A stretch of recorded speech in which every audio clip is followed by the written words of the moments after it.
What this guy's got to say in a cemetery at midnight, at 1 o'clock in the morning. Oh my God, he just cracked it all open for us. And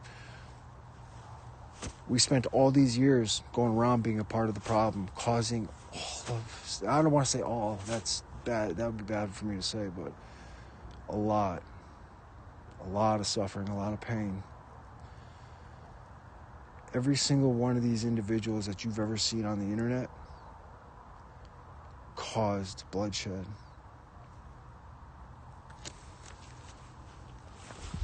Every tongue will confess. Because once you start getting into this, that's when people start having that regret and that guilt feeling. And that's where you get into, not even I can help you. I can't help you with your regret or your guilt.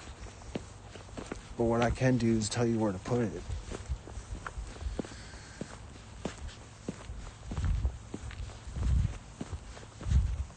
The number of people who have died due to lack of having both eyes open or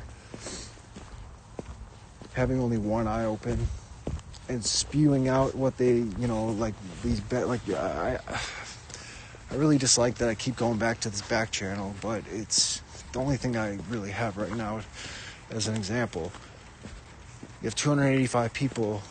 Out of those 285 people, 11 individuals are probably talking, feeling where to go with the conversation, the direction of the conversations. How much bloodshed has been caused by years of back channels, like those types of conversations? Is it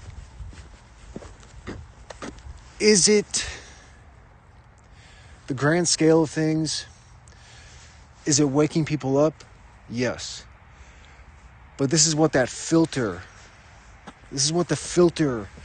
represents. We got to get past that great filter. That's only like it's like a projection in front of everybody's face of the truth, but it's not the truth. It's people's perception of what the truth is, and then they take this and they think that there's no more. But in reality, what they see as truth are just actors' created identities. Like, everybody that you think on the world stage that is good is good, but they're actors. They're created identities to reflect out here in the world, so that when people are watching there, they're seeing, okay, Christ, somebody has the last name of Christ and this and that. They are reflections of here. They're not.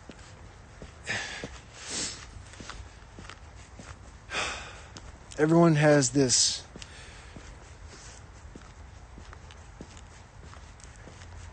How do I put this? Oh, Lucifer, this and that. What is an actual Lucifer? If anybody can give me what a definition of a Lucifer is, or a Luciferian, or all these labels somebody has for somebody. I don't label myself as anything, but except who I am. But all these labels that are given by people in the world to others, about others, for others. What happens if a Luciferian or Lucifer is a reflection of just God? And his role, his identity was created to reflect God because it was known how many people would reject the face of God. How many people would turn away. You call these people bad. You feed into the people that have no clue what they're talking about. Instead of just in one ear and out the other, or when the time comes, don't shepherd my people.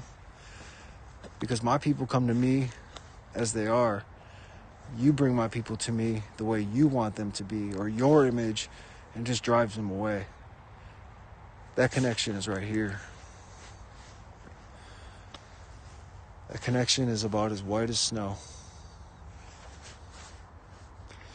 And that ghost that Stephen Baldwin always talks about, there's nobody on my right, but she's on my left. But there's a ghost on my right.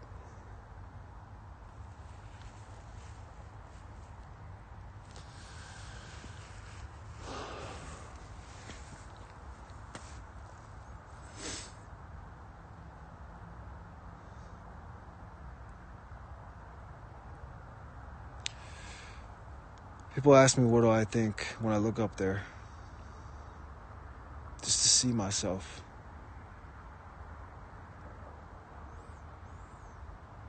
Peace.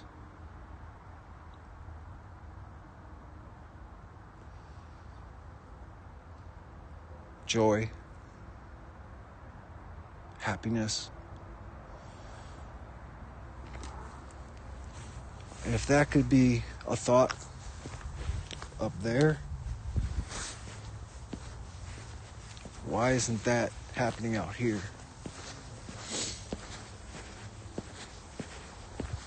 At Adalbert's, same cemetery, it's all connected, but it's just two separate identities.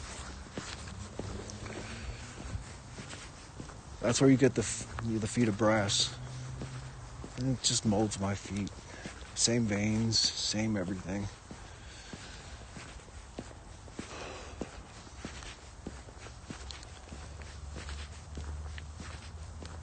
This is the story you read in the Bible of what it all means. This driveway, this walk that I've walked many times. That's what you read. But you wouldn't know that unless you were here tonight, just listening,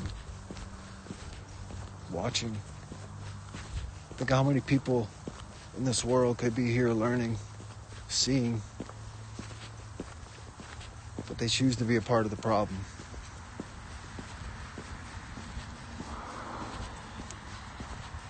It's first light.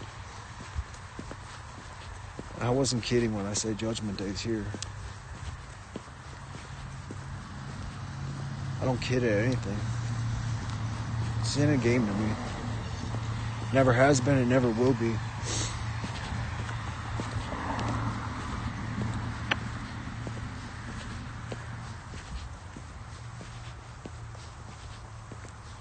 I refuse to have all of this just dust in the wind.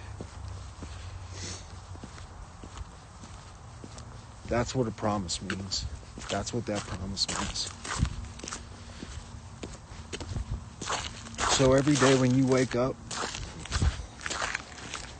and you spend your hour, 2 hours, a couple of minutes, whatever it is, morning coffee, looking at how many interactions others are, interacting with other posts and things that are happening in the world, and just know that they're reacting to this, that projection of what is needed to be perceived away.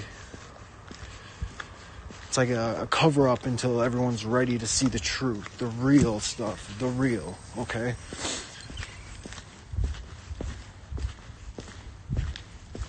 Just remember one thing. You have a choice. You either be the change or you be a part of the problem.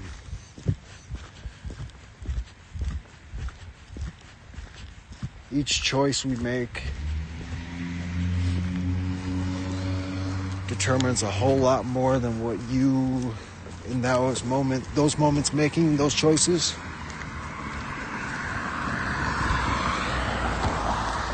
affects. And the individuals that it does affect,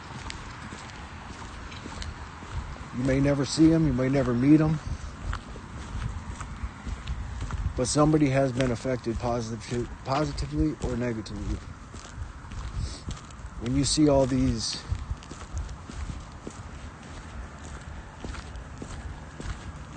interactions with the projections of what the truth should be or whatever.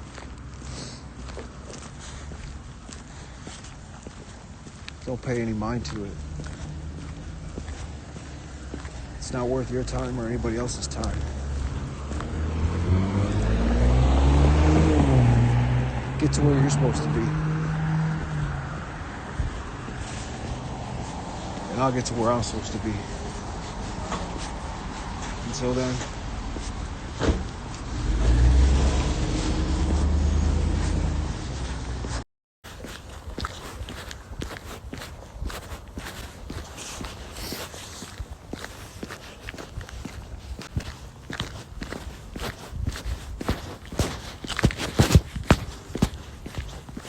I'm gonna give it a few minutes.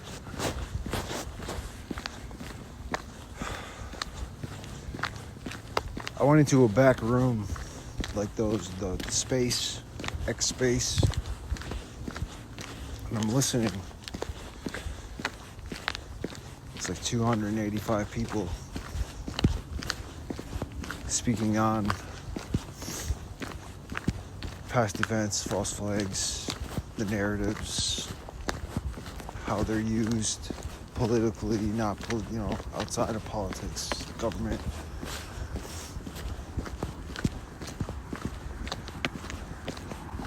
This is all good and evil, right? I fight hell and I fight fear because I understand.